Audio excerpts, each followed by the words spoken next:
question is, what is fun to you?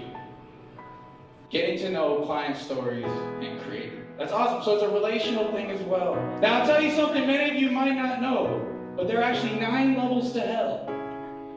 It goes limbo, lust, gluttony, greed, anger, heresy, violence, fraud, and Los Angeles open mic stand-up comedy. Man, you know it's hard to be an atheist. Once you go atheist, your lifespan decreases by an eternity. What is fun to you, Mr. Terrence Rutledge? I really like rocks. I like religion. Do you think religion rocks? Religion rocks. Give it up for Terrence Rutledge! Welcome to Nathanael Philip Mosher Has Friends, where I, Nathanael Philip Mosher, introduce you to my talented, wonderful, thoughtful, and engaging friends. Each show is moved forward by an intention in the form of a question shaping the material presented. This show's question was, what is fun to you? This month's guests were Terrence Rutledge, Shon Williams, Kalle Pascal, Nehemiah Williams, Brittany Wilson, and yours truly. The show will be released in parts and ends with a super duper special surprise. You don't want to miss it. Without further ado, welcome to the show. Welcome to my show. Welcome to my show.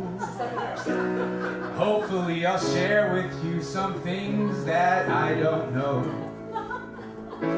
Welcome to my show. Welcome to my friends. One day we'll learn the ways to cut our ties and make amends.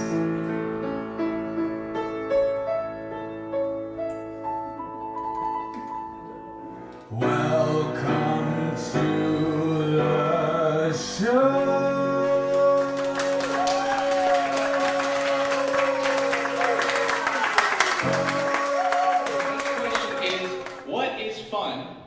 To you. Each guest will answer that question in their chosen form of the spoken word, and together we will embark on an adventure to seek and to receive. Now, for those of you that don't know me, I work as a substitute teacher by day, and the way I start every class is by taking attendance. So let's get to know each other. I know some of these people. You, sir, what's your name? Andrew. Give it up for Andrew. How'd you hear about the show, Andrew? Nehemiah. Yeah? How many people are here for Nehemiah? How many people are here for Brittany? How many people here for Terrence? No, yeah, come on, I got it. What do you do for work? Are you still working? No? What did you retire? What did you used to do for work? Nothing? So you retired from doing nothing. Tell me your secrets. So you're doing nothing? You retired from doing nothing? Oh, that is a perfect segue. What does fun mean to you then? So I love that answer. So Andrew, right, said fun to him is hanging out with his friends and family, right? What kind of things do you like to do with your friends and family? Listen to music, play dominoes, cars, barbecue, those kind of things. We're all going to your house next week. That's amazing. Give it up for Andrew. Let's see. Let's get someone over here. Yeah. I know her. Lola, give it up for Lola.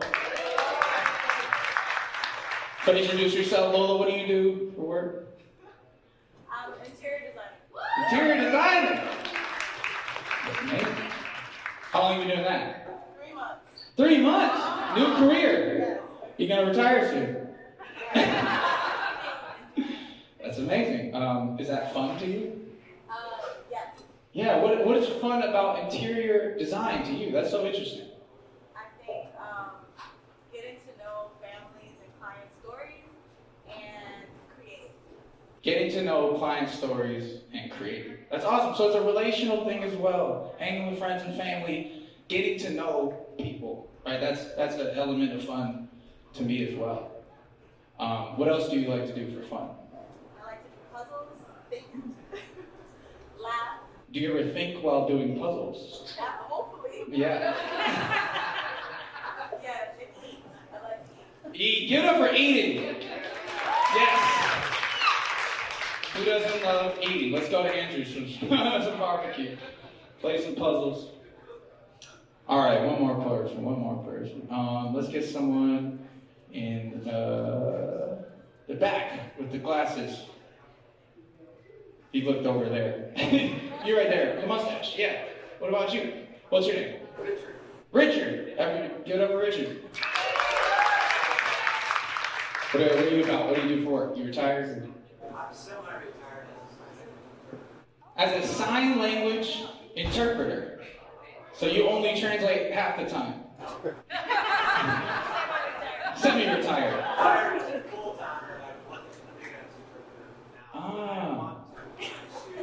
That's amazing. How long have you been doing that? Full time? 12 years. Wow. That's a beautiful thing. Give it up for Richard. That's lovely. If this is your first time joining us at PPDK Productions, we want to thank you for listening and invite you to go ahead and subscribe to our Substack at ppdkproductions.com. That's ppdkproductions.com, and receive 1 free week of life-giving stories, weekly content recaps, and monthly content maps. There is nothing more tragic than a man lacking purpose. That's why we're starting with our stories, because that's what we know. Living to tell the tale is our purpose. We're doing it first, so you can too. Go to ppdkproductions.com and subscribe. If you like what we have to say but don't like how we look, then please consider making a monthly contribution so we can make our stories look beautiful. Part of this show is we get to answer that question together and come to a deeper understanding and hopefully make some friends in the process. And so, the first friend I want to introduce you to is one of the most effortlessly funny people I know. And I met him in the terribly free and fun world of open mic stand-up comedy in Los Angeles. Now, I'll tell you something many of you might not know, but there are actually 9 levels to hell. It goes limbo, lust, gluttony, greed, anger, heresy, violence, fraud, and Los Angeles open mic stand-up comedy. Otherwise known as betrayal and treachery. However, within this context, this man was a beacon of light, and his jokes are pithy, terse, simple, and awfully packed full of punch. Please give a warm welcome to Terrence Rutledge.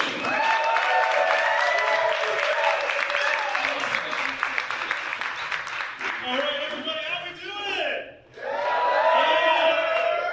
So where are my Muslims at? All right, let's give it up for Allah. That's right. Where are my Christians at?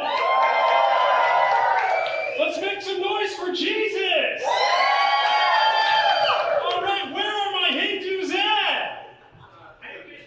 All right, Hare Krishna, let's make some noise for Krishna, Vishnu, Rama, Devi, Ganesha, Hanuman the Monkey King, Banana, Chandra, Parashurama, Balirama, Yamarama, Parvati, this rock I found outside. Saramati, Parvati, Arjamati, Vara, Durga, Kurma, Varasha, Kuber, Krishna, Vishnu, Brahma, Rama, Shiva, Indra, Kali, Devi, Ganesha, 330 million more gods to go. Matsaya the fish, Kuruma the tortoise, Vara the boar, Narashima the man lion, Banana the dwarf, this other rock I found outside.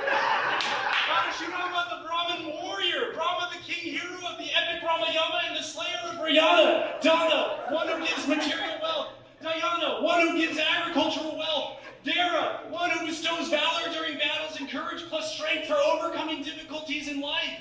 Garuda the eagle, Shuesha the serpent, these other rocks I found outside. Nandi the bull, Indra, Chakra, the god of weather, storms, rain, and war. These other rocks I found outside. All right, yeah, I think that's enough. Yeah.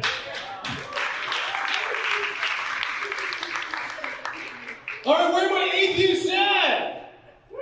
Yeah, let's give it up for nothing. These people don't believe in anything. Where are my Jews at? Where are my proud Jews? Come on, be proud, Jews. All right, no Jews, that's okay. Man, you guys ever read the Jewish Bible in the Torah? God says, I want you to rest on the seventh day. But man, that's hard to do. Because Muslims say it's Friday, Jews say it's Saturday, Christians say it's Sunday. I don't really want to gamble here, so I just don't work any day. Man, you know it's hard to be an atheist. Once you go atheist, your lifespan decreases by an eternity.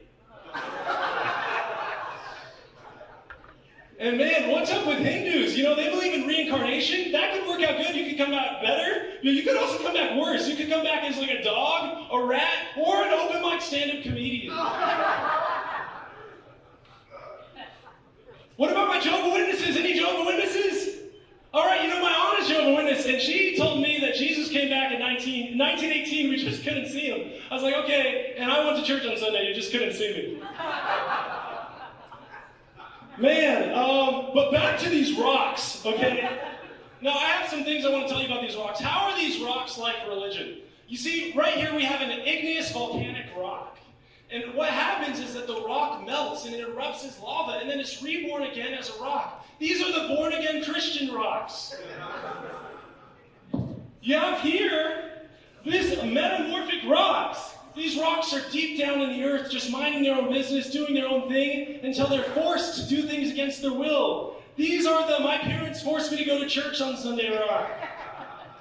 You got here the sedimentary rock. These rocks are in layers in the Grand Canyon, stacked by layers, millions of years, and every time you go back, they're always saying something different, doing something new. This is the what is the Pope saying now rock. All right, yeah, man, what's going on? Do you guys like rocks? All right, what is the strongest rock? A lot of people think that the strongest rock is like an igneous rock or a granite rock, but actually the strongest rock is Dwayne "The Rock" Johnson.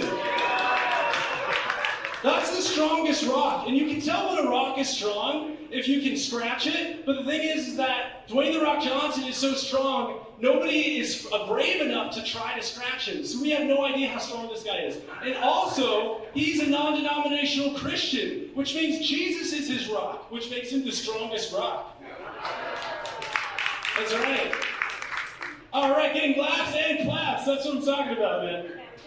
Yeah. So, like, what I'm saying about rocks, I got this biology teacher who thinks that we do everything we do to impress the opposite gender, but my biggest hobby is collecting rocks. So I just don't think that's true, man.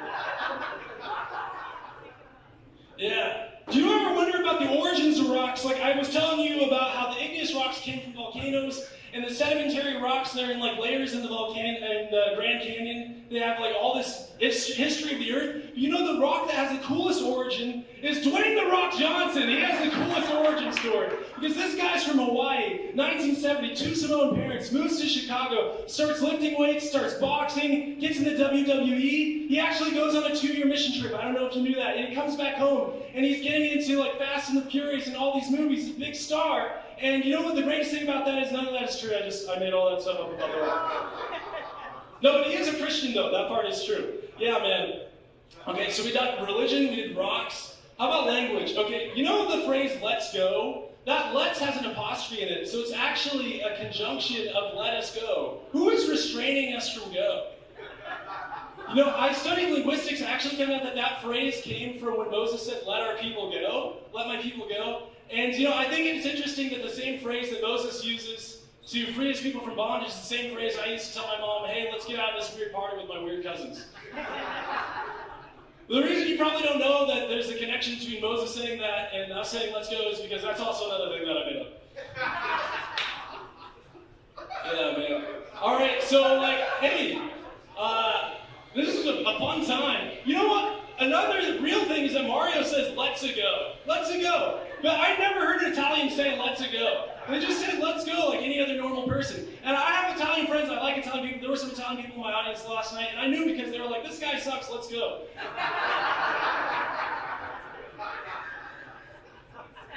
Man, Spanish is a cool language. I took Spanish in high school. I had this really bad teacher. He didn't teach us anything. And like all the other classes were learning important things like "Donde está el baño?" But our class never found out.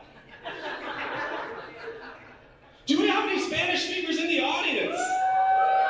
¿Cómo están mis amigos? Vamos a la playa. Dame cerveza. All right. Bendiciones. Jesus te ama. All right, cool. Hey, do we have any Asians in the crowd? All right, what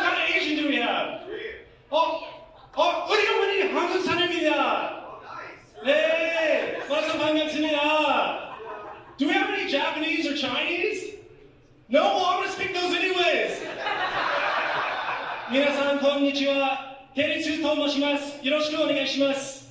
我叫高佑明。I bet you're wondering, Terrence, where did you find all the time to learn all these languages? 22 years of being a virgin.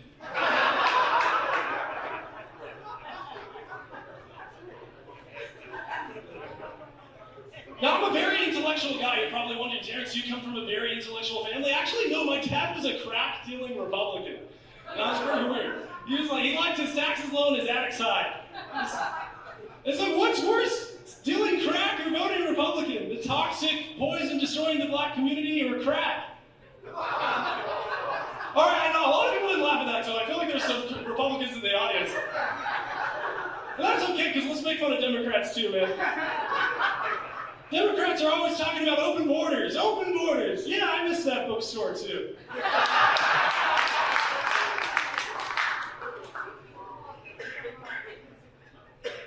Yeah, man, I'm black and Korean. I love it. You know, my parents, they actually met during the LA riots. I was a riot baby. They met at my mom's store. When my dad was robbing the store, he left behind his number. I was a really good student growing up. I was a straight A student. I was on the principal's honor roll. I was the first black guy on the principal's honor roll. I was also the 279th Korean.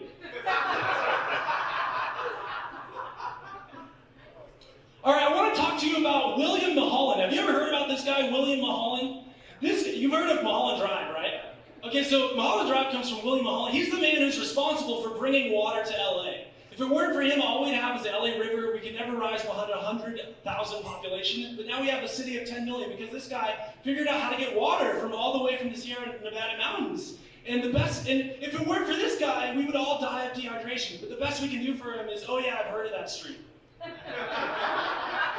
This guy's a hero. We gotta remember him. Think about all the great things we have in LA because of this guy, man. We have Disneyland, we have Hollywood, we have the LA Hare Krishna Cultural Center. Man, William Mulholland, he's a total hero. And some people are upset at him because he stole the water from the farmers, but the farmers also stole the water from the natives, okay? So it comes around. And they said that they could use the water better than the natives. I think we could use the water better than the farmers. What's better, Alfalfa or Avengers? And you know what, like, a lot of people are upset at him also because his dam broke in the Santa Clarita. The dam broke, and then like 600 homes were destroyed, and 4,000 acres of farmland were devastated, and 600 people were washed away to sea, never to be seen again. And they're like, Willie, what happened? Your dam broke. And he's like, well, I'll be damned. You know, and then like all these people the next day, these insensitive tourists showed up and started taking pictures. Like it was some tourist attraction. Like, how insensitive are you? Like, wait 100 years to do a stand-up routine about it. Yeah, man. You know what? This is really good. And you know what? Even if you didn't laugh at all the jokes, it's okay, because the worst thing as a comedian isn't when the people think you're not funny. The worst thing is when they tell you how brave you are. Sir, you were so brave. No one was laughing and you kept talking. All right, thank you so much for your time.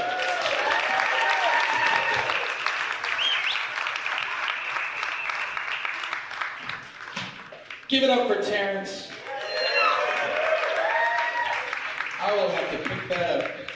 Terrence, while you are cleaning that up, wasn't that wonderful? Give it up for Terrence once again.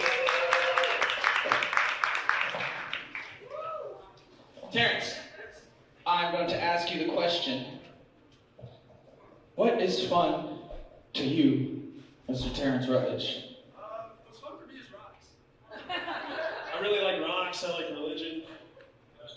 Do you think religion rocks? Religion rocks. Give it up for Terrence Rutledge!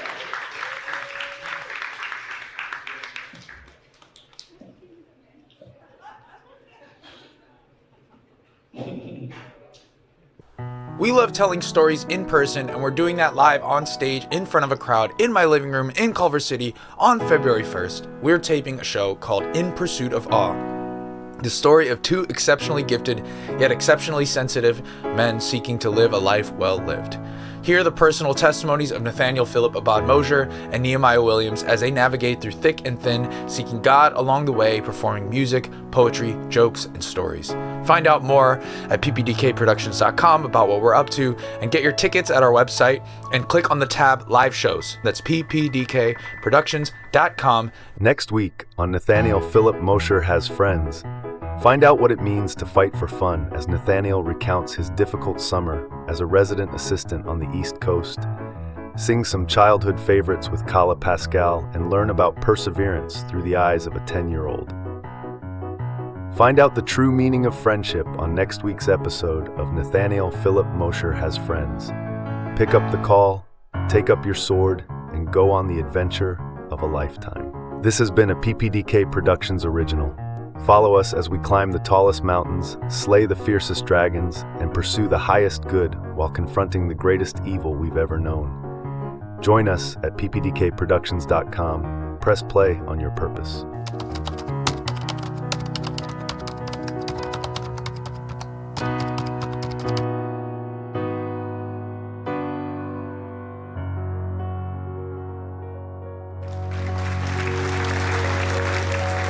Press play on your purpose.